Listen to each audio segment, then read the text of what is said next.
अध्याय 1। अजीब सपना। एक रात रानी मायरा अचानक चीखते हुए उठी। नहीं, ये सच नहीं हो सकता। राजा वीरेंद्र तुरंत जाग गए। क्या हुआ मायरा? रानी कांपते हुए बोली, मैंने एक सपना देखा।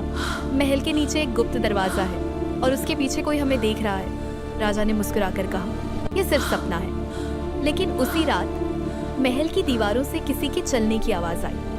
टक टक टक। राजा तुरंत उठे और तलवार लेकर बाहर आए, लेकिन वहां कोई नहीं था। सिर्फ फर्श पर एक पुरानी जंग लगी चाबी पड़ी थी। अध्याय 2। गुप्त दरवाजा। अगले दिन राजा और रानी ने महल की हर दीवार की जांच करवाई। कई घंटे बीत गए, कुछ नहीं मिला। लेकिन जैसे ही रानी सिंहासन के पास खड़ी हुई, धड़ाम, सिंहासन के पीछे की दीवार धीरे धीरे खुलने लगी। दोनों एक दूसरे को देखकर हैरान रह गए। अंदर एक अंधेरी सुरंग थी। राजा बोले, यह रास्ता मैंने पहले कभी नहीं देखा। रानी मायरा की आंखों में डर और उत्सुकता दोनों थे। दोनों मशाल लेकर अंदर गए। सुरंग के अंदर दीवारों पर अजीब चित्र बने थे। एक राजा, एक रानी और एक काला साया, और उस साए की आंखें लाल थी। अध्याय 3। खोया हुआ सच। सुरंग के अंत में एक पुराना कमरा था। कमरे के बीच में एक पत्थर का संदूक रखा था। राजा ने चाबी निकाली, वही चाबी जो रात में मिली थी। चाबी घुमाते ही संदूक खुला। अंदर एक पुरानी किताब थी। जैसे ही रानी ने किताब खोली, अचानक मशाल बुझ गई। पूरा कमरा अंधेरे में डूब गया और तभी एक आवाज आई, आखिर तुम आ ही गए। राजा ने तलवार उठाई। कौन है वहां? अंधेरे से एक बूढ़ा व्यक्ति बाहर आया। मैं इस राज्य का असली रक्षक हूँ। राजा चौंक गए। असली रक्षक?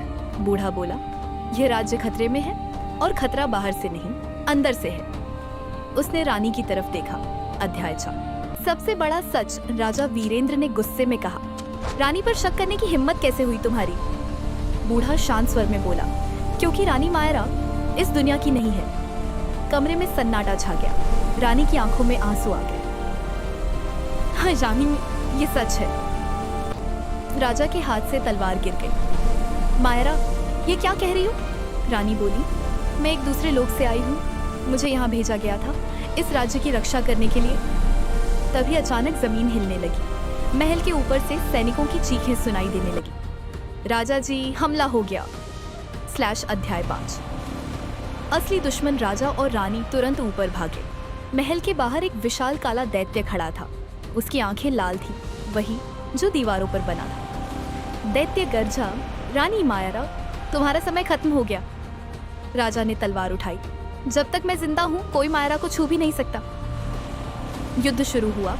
सैनिक गिरते गए। राजा घायल हो गए। रानी रोने लगी। तभी रानी की आंखें चमकने लगी। उनके चारों ओर नीली रोशनी फैल गई। उन्होंने हाथ उठाया और दैत्य हवा में रुक गया। दैत्य चिल्लाया, नहीं, यह असंभव है। रानी ने अपनी पूरी शक्ति से दैत्य को नष्ट कर दिया। एक तेज रोशनी हुई और सब शांत हो गया। अध्याय 6। अंतिम निर्णय। युद्ध खत्म हो गया। राज्य बच गया, लेकिन रानी कमजोर हो गई थी। उन्होंने राजा से कहा, मेरा काम पूरा हो गया।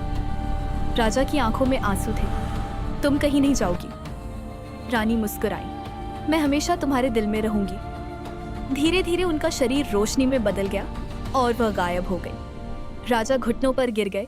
अध्याय 7। नया रहस्य। कई साल बाद राजा रोज उसी जगह जाते थे। एक दिन वहां एक छोटी लड़की खड़ी थी। उसकी आंखें बिल्कुल रानी मायरा जैसी थी। वह मुस्कुराकर बोली, क्या आप मुझे पहचानते हैं? राजा वीरेंद्र? राजा की सांस रुक गई। कहानी अभी खत्म नहीं हुई थी।